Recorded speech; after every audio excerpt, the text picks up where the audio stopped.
ఆంధ్రప్రదేశ్లో సంచలనం సృష్టించినటువంటి మద్యం కుంభకోణం రోజుకో మలుపు తిరుగుతూ ఉంది. ఈ మద్యం కుంభకోణంలో ఈరోజు ఒంగోలు వైఎస్ఆర్సీపీ ఎంపీ అభ్యర్థిగా పోటీ చేసి ఓడిపోయినటువంటి చెవిరెడ్డి భాస్కర్ రెడ్డి పేరు కూడా ప్రధానంగా వినపడుతూ ఉంది. సిట్ అధికారులు ఈ మద్యం కుంభకోణంలో చెవిరెడ్డి భాస్కర్ రెడ్డి పాత్ర కూడా ఉంది అనేలాగా వాళ్ళు ఆరా తీస్తున్నారని, ఈ మద్యం కుంభకోణానికి సంబంధించినటువంటి వ్యవహారం అంతా తిరుపతి కేంద్రంగానే జరిగినట్లుగా ఇప్పుడు రకరకాల వార్తలు ప్రచారం జరుగుతున్నటువంటి నేపథ్యంలో అసలు ఈ మద్యం కుంభకోణంలో ఏం జరుగుతుంది అనేది మనం పూర్తి స్థాయిలో విశ్లేషణ చేసుకుందాం. ప్రస్తుతం మనతో పాటు ఉన్నారు ప్రముఖ రాజకీయ విశ్లేషకులు, ప్రముఖ సీనియర్ జర్నలిస్ట్ డివిఎస్ గారు. సార్తో మాట్లాడదాం. సార్ నమస్తే. సార్ నమస్తే. ఆంధ్రప్రదేశ్లో సంచలనం సృష్టించినటువంటి ఈ మద్యం కుంభకోణం కేసులో ఇప్పుడు చెవిరెడ్డి భాస్కర్ రెడ్డి పాత్ర కూడా ఉందన్నట్లుగా సిట్ ఆరా తీస్తున్నట్లుగా సమాచారం అందుతోంది. త్వరలో చెవిరెడ్డి భాస్కర్ రెడ్డిని కూడా విచారించబోతున్నట్లుగా కూడా వార్తలు వస్తూ ఉన్నాయి. ఏంటి సార్ అసలు తిరుపతి కేంద్రంగా చేసుకొని ఈ మద్యం కుంభకోణం పాల్పడినట్లుగా మద్యం కుంభకోణానికి వార్తలు వస్తున్న నేపథ్యంలో అసలు ఈ మద్యం కుంభకోణంలో ఏం జరుగుతుంది? అంటే కల్తీ నెయ్యికే కాదు, కల్తీ మద్యానికి కూడా తిరుపతే కేంద్రమా. మనం స్వామివారి లడ్డు మహాప్రసాదం కల్తీ నెయ్యి, అది కూడా సిట్. అదేంటి, అది సిబిఐ సిట్ దానికి దర్యాప్తు చేస్తుంది. అవును, సుప్రీంకోర్టు ఆ సిట్ని నియమించింది. ఇది కల్తీ మద్యం. ఈ కల్తీ మద్యానికి కూడా తిరుపతే అడ్డానా. ఇప్పుడు సిట్ ఇవాళ తిరుపతి వెళ్ళింది. ఏది, రాజశేఖర్ బాబు ఇప్పుడు స్పెషల్ ఇన్వెస్టిగేషన్ టీం అంటే ఇంకో పందికొక్కు బయటకు వచ్చింది. ఇప్పుడు కుడితిలో పడ్డ ఎలుకలు అనుకున్నాం. ఓకే, కుడితిలో పడ్డ ఎలుకలు కాదు కదా ఇవి, మద్యంలో పడ్డ పందికొక్కులు. ఓకే, అసలు ఎన్ని పందికొక్కులు పడ్డాయి? బయటకు వస్తున్న పందికొక్కులు చూస్తుంటే ఇప్పుడు కొత్తగా వచ్చిన పందికొక్కు ఏది, చెవిరెడ్డి భాస్కర్ రెడ్డి. ఎందుకంటే నిన్న మనం చూసాం సిట్ దర్యాప్తులో ఆ మద్యం డబ్బు ఏది, అది ఒక ఎంపీ అభ్యర్థి గెలుపుకు ఉపయోగించారని అతను గన్మెన్ ఒప్పుకున్నాడని, ఆ గన్మెన్ శ్రీకాకుళానికి చెందినవాడని, హైదరాబాద్ నుంచి బస్తాలు నోట్ల కట్టలు సూర్యాపేటకు తీసుకురావటం, సూర్యాపేట దాకా వీళ్ళు వాహనాల్లో వెళ్ళి అక్కడ గన్మెన్ చూస్తే అది పోలీస్ కాబట్టి ఆ వాహనాలు ఆపరు కాబట్టి ఆ గన్మెన్, ఆ డ్రైవరు, అసలు ఈ అభ్యర్థి వచ్చి తీసుకెళ్ళాడని. ఇప్పుడు ఎమ్మెల్యేగా పోటీ చేసిన ఆ ఎంపీ అభ్యర్థి ఎవరు నువ్వు జల్లెడ పట్టావు, నిన్న వీడియో చేసినట్టున్నావు. సార్ చెప్పావుగా నువ్వే, చెవిరెడ్డి భాస్కర్ రెడ్డి. అప్పుడు చెవిరెడ్డి భాస్కర్ రెడ్డి ఇవాళ ఏంటి సార్, స్కూప్లో పడ్డాడా? స్కూప్ కాదు, వైన్లో పడ్డాడా, మందులో పడ్డాడు అనమాట. ఓకే, ఇప్పుడు ఇవాళ అతను దర్యాప్తుకు తీస్తే అతను ఏమంటున్నాడు, నన్ను ఈ కేసులో ఇరికించడానికి కుట్ర చేస్తున్నాడు చంద్రబాబు, అరెస్ట్ చేస్తే సిద్ధం అంటున్నాడు. ఓకే, ఎవరు అరెస్ట్ అవుతానంటున్నాడు. ఇప్పటికే ఈ కేసులో ఒక 7-8 మంది అరెస్ట్ అయ్యారు. అంటే అసలు ముఖ్యమంత్రి కార్యాలయం ఇన్వాల్వ్మెంట్ దీనిలో ఏది, ముఖ్యమంత్రి కార్యాలయం అప్పుడు జగన్మోహన్ రెడ్డి ఆ ప్రిన్సిపల్ సెక్రటరీ ధనుంజయ రెడ్డి ఈ వాహనాలు లేకపోతే ఈ నోట్ల కట్టలు బస్తాలు ఈ రవాణా ప్రధాన పాత్ర, అసలు కమిషన్ల వసూళ్ళు, ఏది హైదరాబాద్లో మీటింగ్స్ ధనుంజయ రెడ్డే కాదు, కృష్ణమోహన్ రెడ్డి అప్పటి సీఎం ఓఎస్డి, లేకపోతే Balaji Govindappa CM cement factory మరి డైరెక్టర్. ఓకే, ఇతను ఇప్పుడు కొత్తగా వచ్చింది ఇది చెవిరెడ్డి భాస్కర్ రెడ్డి, అంటే జగన్మోహన్ రెడ్డి బినామీ. ఓకే, వీళ్ళందరూ జగన్మోహన్ రెడ్డి బినామీలుగా ఇప్పుడు అక్కడ చెవిరెడ్డి భాస్కర్ రెడ్డి. దానికి ముందు అసలు మీరేమన్నారు, అసలు ఈ మద్యం కుంభకోణానికి తిరుపతి అడ్డా అవ్వడం ఏంటన్నారు. అక్కడ నీకు వినపడిన పేరు నీకు తెలుసు, కంపెనీ పేరు డికార్ట్ లాజిస్టిక్స్. ఆ కంపెనీ పేరు నీకు ఫస్ట్ టైం చెప్పింది ఎవరు? అన్నీ చెప్పేది ఆయనే కదా, ఎవరు? విజయసాయి రెడ్డి చెప్పాడు. ఈ ముగ్గురు నా దగ్గరికి వచ్చారు, వ్యాపారం చేసుకుంటామన్నారు, డబ్బులు ఇప్పించమన్నారు. అదేంటి మరి డికార్ట్ అరవిందో దగ్గరికి తీసుకువెళ్ళి నేను శరత్చంద్రారెడ్డితో మాట్లాడి ఒక 60 కోట్లు ఇప్పించానన్నాడు. సార్ అదే 100 కోట్లు 60 కోట్లు ఇప్పించాను, దానిలో కొంత ఇచ్చారు, ఇంకా కొంత ఇవ్వాలి, వడ్డీ కూడా ఇవ్వాలన్నాడు. ఇప్పుడు అతను ఇప్పించాడు, ఎవరు? విజయసాయి రెడ్డి. అవి ఇప్పిస్తే కమిషన్ ఏమైనా తీసుకుంటే విజయసాయి రెడ్డి తీసుకోవాలి, కానీ కమిషన్ ఎవరు తీసుకున్నారు? మిథున్ రెడ్డి తీసుకున్నాడు. 5 కోట్లు ఆయన కంపెనీలోకి వెళ్ళాయి. ఓకే, ఆ 5 కోట్లు ఏంటి, ఏది ఇప్పుడు పిఎల్ఆర్ కన్స్ట్రక్షన్స్ ఖాతాలోకి 5 కోట్లు వెళ్ళి అది స్పష్టంగా మనీ ట్రయల్ దొరికిన పరిస్థితి. రేపో మాపో దానిలో మిథున్ రెడ్డి మళ్ళీ పిలుస్తారు, అతను అరెస్ట్ చేస్తారో లేదో చూడాలి. ఇప్పుడు మిథున్ రెడ్డి అనగానే నీకు పెద్దిరెడ్డి రామచంద్రారెడ్డి కొడుకు ఎంపీగా రాజంపేట అయినా అతను ఉండేది ఎక్కడ తిరుపతిలోనే. అవి బుగ్గమఠమేగా, నీకు తెలుసుగా ఆ ఇల్లు పోయి చూసి వచ్చావు. ఇప్పుడు ఆ బుగ్గమఠం భూములు అది కూడా కబ్జాయేగా. ఏది 7-8 ఎకరాలు బుగ్గమఠం భూములు పెద్దిరెడ్డి రామచంద్రారెడ్డి కుటుంబం కబ్జా చేసిందని.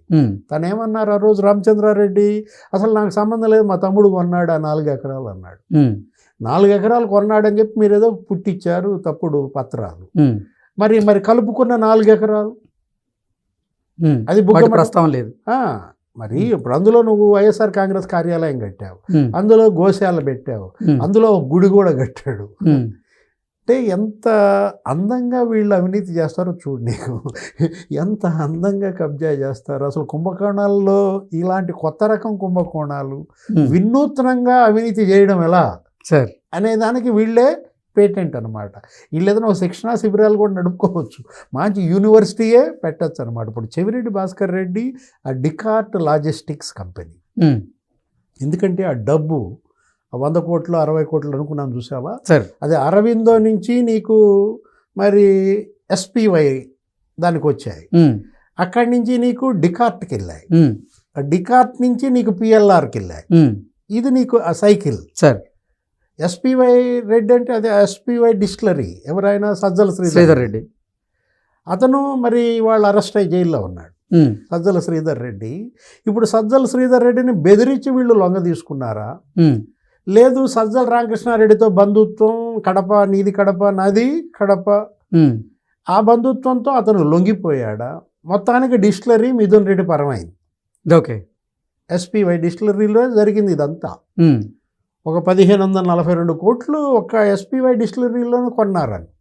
ఓకే, అదాని డిస్టిలరీ అది వేరు. అదేంటి, అది విజయసాయి రెడ్డి అల్లుడిది అంటారు, పెనికే రోహిత్ రెడ్డి బినామీ. దానికి ఒక 1000 కోట్లు ఏమో దానికి కొన్నట్టున్నారు. దగ్గర ఇప్పుడు అసలు గతంలో మనం ఈ డిస్టిలరీలు వినలేదు. ఏదో లీలా డిస్టిలరీ అనేది ఒకటి పట్టుకొచ్చారు. ఆ లీలా డిస్టిలరీ నువ్వు ఈ వీడియో కూడా చేసినట్టున్నారు మనం. ఏది వాడెవడో కాఫీ బాయ్ అనుకుంటా, ఒక రెస్టారెంట్ హైదరాబాద్లో కాఫీ సప్లై చేసేవాడు ఎవడో ఎన్ఆర్ఐ డాక్టర్ని పట్టుకున్నాడు, రమేష్. అతను పట్టుకుని అమ్మటే లీలా డిస్టిలరీకి అతన్ని ఆంధ్రప్రదేశ్ రిప్రజెంటేటివ్ అన్నారు. తవ్వే కొద్దీ ఎలకలు బయటికి రావడమేమో కానీ డిస్టిలరీలు కంపెనీలు బయటకు వస్తున్నాయి సార్. అంటే ఇప్పుడు చెవిరెడ్డి భాస్కర్ రెడ్డి ఏది, అతను 2 సార్లు ఎమ్మెల్యేగా చేశాడు చంద్రగిరి, నువ్వు ప్రకాశం జిల్లా ఎంపీగా చేశాడు. అసలు వీటన్నిటికీ కూడా అప్పటి ఎస్పీ పరమేశ్వర్ రెడ్డిని వాడుకున్నారని. ఓకే, అతను చంద్రగిరి నుంచి ఒంగోలు వస్తా పరమేశ్వర్ రెడ్డిని కూడా తెచ్చుకున్నాడు ప్రకాశం జిల్లా ఎస్పీగా. నీది ప్రకాశమే అనుకుంటాడు. ఇప్పుడు వాళ్ళ పరమేశ్వర్ రెడ్డి పాత్ర తీసి పక్కన పెట్టు, చంద్రగిరిలో మరి ఇంకొక విజిలెన్స్ ఎంక్వైరీ జరుగుతుంది. ఏది, అది కూడా 9వ తారీఖు రమ్మన్నారు సార్. ఎవరిని, చెవిరెడ్డి భాస్కర్ రెడ్డిని. ఆ తుడా కుంభకోణం, తుడా చైర్మన్గా 5 ఏళ్ళు, అసలు 5 ఏళ్లలో ఇతను ఒక 5,000 కోట్లు మరి అవినీతికి పాల్పడ్డాడని. చంద్రగిరి ఎమ్మెల్యే ఇతనే, టీటీడీ బోర్డు మెంబర్ ఇతనే, తుడా చైర్మన్ ఇతనే, మళ్ళా కొడుకు మోహిత్ రెడ్డి తుడా చైర్మన్గా అతను ఒక 1 ఇయర్, అతనే మళ్ళా ఎమ్మెల్యే క్యాండిడేట్ ఎక్కడ చంద్రగిరిలో. అసలు ఎలా వీళ్ళు అటు రెడ్ శాండల్ స్మగ్లింగ్లో అసలు ఎన్ని నేరాలు, అసలు నాకు అర్థం కావట్లేదు. నేను ఏ విధంగా వీళ్ళని మనం అనలైజ్ చేయగలం, విశ్లేషించగలం? ఒక నేరమా, ఒక కుంభకోణమా? అంటే రెడ్ శాండల్ స్మగ్లర్లకి ఇతనే డాన్. ఇప్పుడు ఈ కల్తీ మద్యం, ఈ ర్యాకెట్ ఏది, ఈ లిక్కర్ ర్యాకెట్కి ఇతనే సూత్రధారిగా. చెవిరెడ్డి భాస్కర్ రెడ్డి ఇవాళ అతని పైన అనేక ఆరోపణలు. ఒక 196 ఎకరాలు అక్కడ మరి కబ్జాలు చేశారని. అతని తమ్ముడు రఘు, అతనేంటి శాండ్ మాఫియా డాన్. స్వర్ణముఖిని కొల్లగొట్టారు. స్వర్ణముఖి నది మొత్తం నీకు అసలు గర్భాన్నే తోడేశారని, అక్కడ ఒక 60 ఎకరాలు కబ్జా చేశారని, తుడా నిధులు 196 కోట్లతో వీళ్ళు బెంచీలు చేశారంట. ఆ బెంచీల మీద మళ్ళా చెవిరెడ్డి భాస్కర్ రెడ్డి పేరు. అంటే నువ్వేమైనా డొనేట్ చేసావా? అంటే వీళ్ళు మొగాలు చూసావా ఎలా ఉంటాయో? అసలు డాక్టర్ చెవిరెడ్డి భాస్కర్ రెడ్డి తెలుసు, అతను doctorate. Okay. Doctor Peddireddy Ramachandra Reddy, ఆయన ఎస్వి యూనివర్సిటీలో బ్యాచ్. ఇదంతా మామూలు బ్యాచ్ రాదు బయటికి. ఎస్వి యూనివర్సిటీ నుంచి భూమన కరుణాకర్ రెడ్డి, పెద్దిరెడ్డి రామచంద్రారెడ్డి, లేకపోతే చెవిరెడ్డి భాస్కర్ రెడ్డి. అసలు రాజారెడ్డి అంటే వీళ్ళకి అసలు ప్రాణం. జైల్ మేట్ అంట. ఓకే. ఏది రాజారెడ్డి, ఆయన చచ్చిపోతే బస్సులు తగలబెట్టారు. ఆ బస్సులు తగలబెట్టిన కేసులు ఉన్నాయి, ఒక 40 కేసులు ఉన్నాయి. ఎవరిపైన? చెవిరెడ్డి భాస్కర్ రెడ్డి పైన. మామూలు కేసు హిస్టరీ కాదనమాట. అంటే కొండ మీదేమో స్వామివారు, ఏడు కొండలవాడ వెంకటరమణ. కొండ కిందేమో ఈ బాబు కొడుకులు. ఓకే. భూమన కరుణాకర్ రెడ్డి, భూమన అభినవ రెడ్డి. ఏంటి వాళ్ళు? అతను అక్కడ శాసనసభ్యుడిగా, అయితే టీటీడీ బోర్డు మెంబర్గా, అటు రాజశేఖర రెడ్డి హయాంలో టీటీడీ చైర్మన్గా, ఇప్పుడు జగన్మోహన్ రెడ్డి అతను మళ్ళీ టీటీడీ చైర్మన్గా. అంటే ఇప్పుడు అభినవ రెడ్డి ఏమో తిరుపతి డిప్యూటీ మేయర్గా. టీడీఆర్ బాండ్స్, అది ఇంకో స్కామ్. టీడీఆర్ బాండ్స్ కుంభకోణం తిరుపతిలో. ఎట్లా వీళ్ళు అసలు చెరబట్టారా? తిరుపతిని చెరబట్టారా? అసలు ఆంధ్రప్రదేశ్నే చెరబట్టారా? అసలు వీళ్ళు చేసిన నేరాలు ఘోరాలు. ఇప్పుడు పెద్దిరెడ్డి రామచంద్రారెడ్డి, పెద్దిరెడ్డి మిథున్ రెడ్డి తండ్రి కొడుకులు. చెవిరెడ్డి భాస్కర్ రెడ్డి, చెవిరెడ్డి మోహిత్ రెడ్డి బాబు కొడుకులు. భూమన కరుణాకర్ రెడ్డి, భూమన అభినవ్ రెడ్డి బాబు కొడుకు. అసలు ఎట్లా వీళ్ళు అసలు దాన్ని గ్రిప్పు పెట్టడం, కుంభకోణాలకు పాల్పడటం, నేరాలు చేయడం, అటు రెడ్ శాండల్ మాఫియా, ఇటు ఈ నెయ్యి మాఫియా, ఇటు ఈ మద్యం మాఫియా, అటు భూ కబ్జాలు. అసలు పెద్దిరెడ్డి రామచంద్రారెడ్డి కుటుంబం పేరు మీద 236 ఎకరాలంట. ఆమె భార్య స్వర్ణలత అటు రేణుగుంట విమానాశ్రయం దగ్గర భూ కబ్జాలు, చుట్టూ ప్రభుత్వ భూమి కృష్ణ, మధ్యలో 22 ఎకరాలు వీళ్ళకి అసైన్డ్ భూమి. మంగళంపేట అడవులు నీకు నేను చెప్పాల్సిన పని లేదు. అది 75 ఎకరాల కబ్జా, చుట్టూ దట్టమైన అడవి, మధ్యలో Peddireddy farm house, palace. Palace ఎందుకు కట్టేవరా మగడా అంటే దూడగడ్డి కోసం అంటాడా, కూలాళ్ళు ఉండటం కోసం అంటాడు. అంటే ఎవరికి వాళ్ళు ఒక estate, Chevireddy estate, Bhumana estate, లేదా పెద్దిరెడ్డి ఎస్టేట్, సజ్జల ఎస్టేట్, అది వేరే, అది బాబు కొడుకులే. ఏది సజ్జల రామకృష్ణారెడ్డి, సజ్జల భార్గవరెడ్డి. అసలు మామూలుగా దించలేదు కదా. ఇంకా ఎస్వి ఈయనెవరు, వైవి సుబ్బారెడ్డి ఉన్నారు, కల్తీ నెయ్యి పిలిచినట్టున్నారు ఆయన్ను కూడా. మరి ఆయన అప్పన్నంట. ఎవరు? YV Subba Reddy PA. అతన్ని పిలిచి అతన్ని మామూలుగా విచారణలో మరి మొత్తానికి అన్ని చెబుతున్నట్టున్నాడు. ఇప్పుడు అతను వైవి సుబ్బారెడ్డి, విక్రాంత్ రెడ్డి బాబు కొడుకులేనా? అది ప్రకాశం బ్యాచ్.